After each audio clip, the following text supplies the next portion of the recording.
wani mutum ne ya fi muhimmanci a rayuwarka? Wani malamin psychology ne wanda yake koyar da sanin halayyar ɗan adam a babban makaranta. Wata rana ya shiga cikin aji sai ya ce ma ɗalibansa, yau za mu yi wata wasa. Suka ce, wasa malam? Ya ce, ya ce a cikinku wa zai fito gaban allo don a fara da shi. Nan take wata ɗaliba mai suna Salma ta fito. Malam ya tambaye ta game da rayuwarta, ta ce masa iyayenta duk suna nan da ransu kuma ta yi aure ta haifi ɗa guda. Sai ya ce ta ɗauki alli ta rubuta sunayen mutane 30 masu muhimmanci a rayuwarta. A cikin nishaɗi, Salma ta rubuta iyayenta da danginta, sannan ƙawayenta da wasu cikin abokan karatu har ma da maƙwabta. Daga nan sai malam ya ce ta goge 3 waɗanda ba su da muhimmanci sosai a wajenta.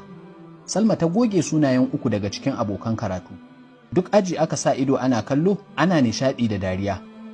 Malam ya sake cewa ta ƙara goge wasu 5 marasa muhimmanci, sai ta goge wasu makwabta.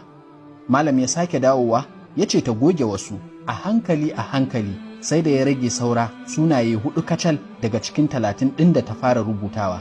Waɗannan sunaye kuwa su ne babanta da babarta da mijinta da ɗanta tilo da ta haifa.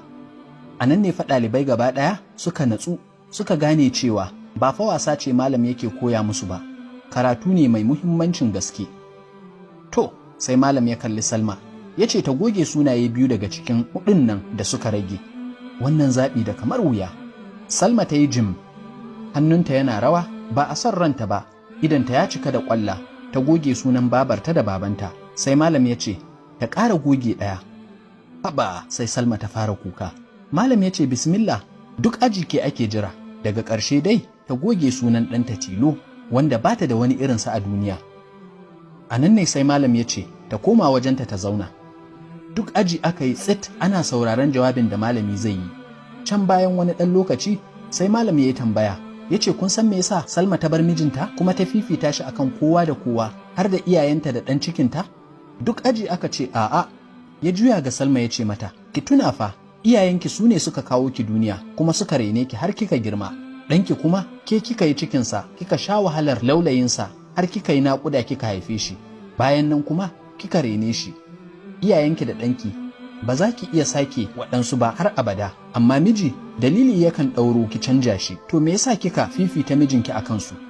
Aji dai aka yi shiru ana jiran amsar wannan ɗaliba wadda malam ya jefa cikin tsaka mai wuya. A cikin natsuwa da sanyin murya, Salma ta miƙe tsaye tana cewa, wata rana iyayena ina tare da su suka ɗauke ni suka kai ni gidan miji. Idan na kawo musu ziyara sai su kan tambaye ni, lafiya? Idan mijina ya yi min laifi na taho gida, sai su kira shi su yi ta bashi haƙuri kuma su ce maza in tashi in koma gidansa. Ɗana kuma wata rana zai bar ni idan ya girma, zai mayar da hankalinsa kan sana'arsa da hidimar iyalinsa.